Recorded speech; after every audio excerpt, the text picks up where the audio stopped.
పశ్చిమాసియా యుద్ధం కారణంగా క్రూడ్ ఆయిల్ ధరలు మగ్గుమంటున్నాయి. యుద్ధంతో ఎలాంటి సంబంధం లేని దేశాల్లోనూ చమురు మంటలు రేగుతున్నాయి.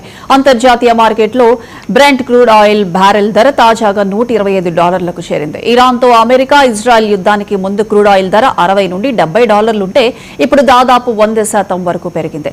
దీంతో ఇండియా సహా అనేక దేశాలపై తీవ్ర ప్రభావం పడుతుంది. ముడి చమురు ధరలు ఒక్కసారిగా పెరగడంతో స్టాక్ మార్కెట్లు కుప్పకూలిపోతున్నాయి. క్రూడ్ ధరలకు అనుగుణంగా పెట్రోల్, డీజిల్ ధరలు పెరిగితే సామాన్యుడిపై డైరెక్ట్ గా ప్రభావం పడుతుంది. ద్రవ్యోల్బణం పెరిగి నిత్యావసర వస్తువుల ధరలు ఆకాశాన్ని తాకే ప్రమాదం ఉంది. కేంద్ర ప్రభుత్వం పైన ఎరువులు, ఎల్పీజీ, పెట్రోల్, డీజిల్ సబ్సిడీల భారం పెరుగుతోంది. దీంతో దేశంలోని వివిధ రంగాలపై యుద్ధ ప్రభావం తీవ్రంగా పడుతుంది.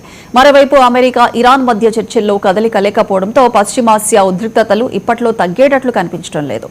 ఉద్రిక్తతలు మరింత పెరిగితే బ్రెంట్ క్రూడ్ ఆయిల్ ధర బ్యారెల్కు $150కు చేరుకోవచ్చని అనలిస్టులు హెచ్చరిస్తున్నారు. అదే జరిగితే మన దేశ ఆర్థిక వ్యవస్థ తీవ్రంగా నష్టపోయే ప్రమాదం ఉంది.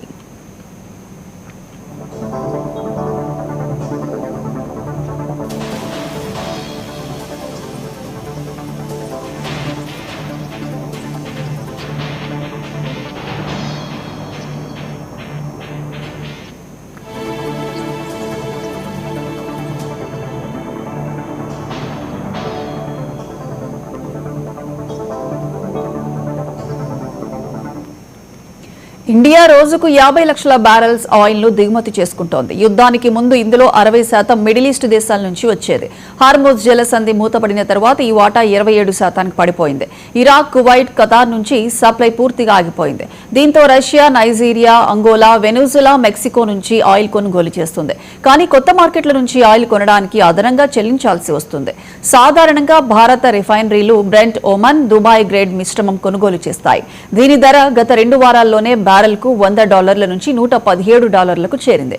దీనికి తోడు సప్లై పెంచుకోవడానికి అదనంగా $5 నుంచి $15 వరకు చెల్లించాల్సి వస్తోంది. దీంతో అనేక రకాలుగా నష్టాలు ఎదుర్కోవాల్సిన పరిస్థితి ఏర్పడింది.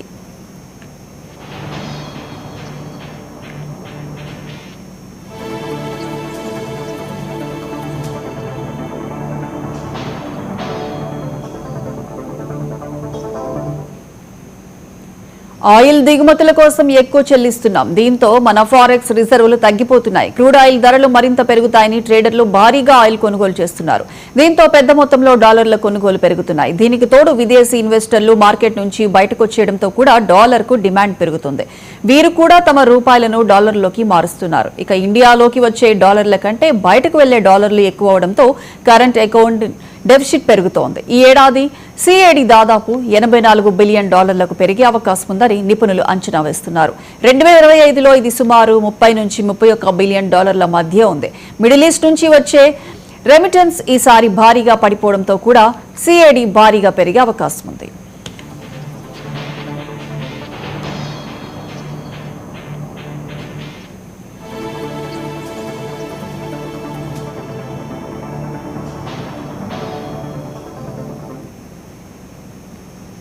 డాలర్లకు డిమాండ్ పెరగడంతో రూపాయి విలువ పడిపోతుంది. సాధారణంగా ట్రేడర్లు, విదేశీ పెట్టుబడిదారులు తమ దగ్గరున్న రూపాయిని డాలర్లోకి కన్వర్ట్ చేస్తారు.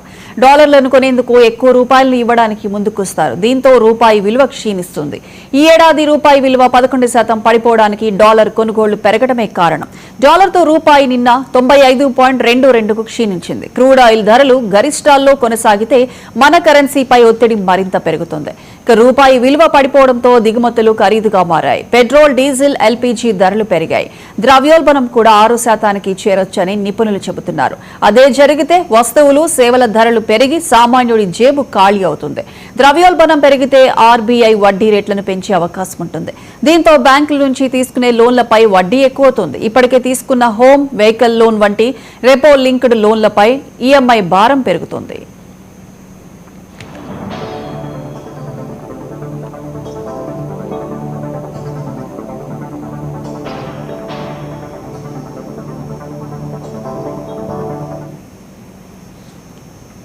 ప్రభుత్వ ఫిస్కల్ డెఫిసిట్ కూడా పెరుగుతోంది. ఇండియాలో క్రూడ్ ఆయిల్ రేట్లకు తగ్గట్లు పెట్రోల్, డీజిల్ ధరలు పెరగలేదు. ఎల్పీజీ, ఎరువులపై ప్రభుత్వం సబ్సిడీ ఇస్తోంది. గవర్నమెంట్ చెల్లించే ఎరువుల సబ్సిడీ గతంలో 1.77 లక్షల కోట్ల నుంచి ఈసారి 2 లక్షల కోట్లకు పెరిగే అవకాశం ఉంది. పెట్రోల్, డీజిల్ ధరలు పెంచుకోకపోవడం వల్ల ఆయిల్ మార్కెటింగ్ కంపెనీలకు దాదాపు 80,000 కోట్లు చెల్లించాల్సి ఉంటుంది. ప్రభుత్వం ఎల్పీజీ సబ్సిడీ కింద 2025-26లో 9,000 నుంచి 10,000 కోట్లు కేటాయించింది. ఈ ఏడాది ఈ ఖర్చు మరింత ఎక్కువగా ఉంటుంది. ప్రభుత్వం చేసే ఖర్చులు పెరగడంతో ఫిస్కల్ డెఫిసిట్ ఎక్కువవుతోంది. దీంతో డెవలప్మెంట్ ప్రాజెక్టులు, సోషల్ వెల్ఫేర్ స్కీమ్ కొనసాగించడంలో ఇబ్బందులు తలెత్తే అవకాశం ఉంది. చమురు ధరలు ఎక్కువ కాలం $100 పైన ఉంటే భారత జీడీపీ వృద్ధి రేటు సుమారు 0.40% నుంచి 0.50% వరకు తగ్గే అవకాశం ఉందని నిపుణులు హెచ్చరిస్తున్నారు.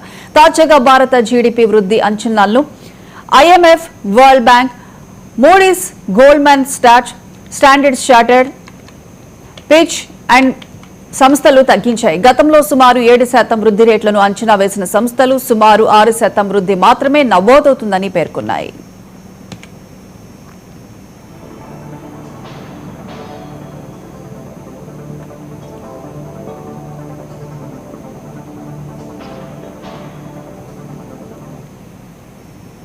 హార్మోజ్ జలసంధిలో కొనసాగుతున్న దిగ్బంధంతో ఆయిల్ ధరలు బ్యారెల్కు $120కు చేరుకున్న నేపథ్యంలో అమెరికా అధ్యక్షుడు ట్రంప్కు అక్కడి అధికారులు చెత్త సలహాలు ఇస్తున్నారని ఇరాన్ పార్లమెంట్ స్పీకర్ మహ్మద్ బాఘేర్ ఘాలిబాగ్ అన్నారు.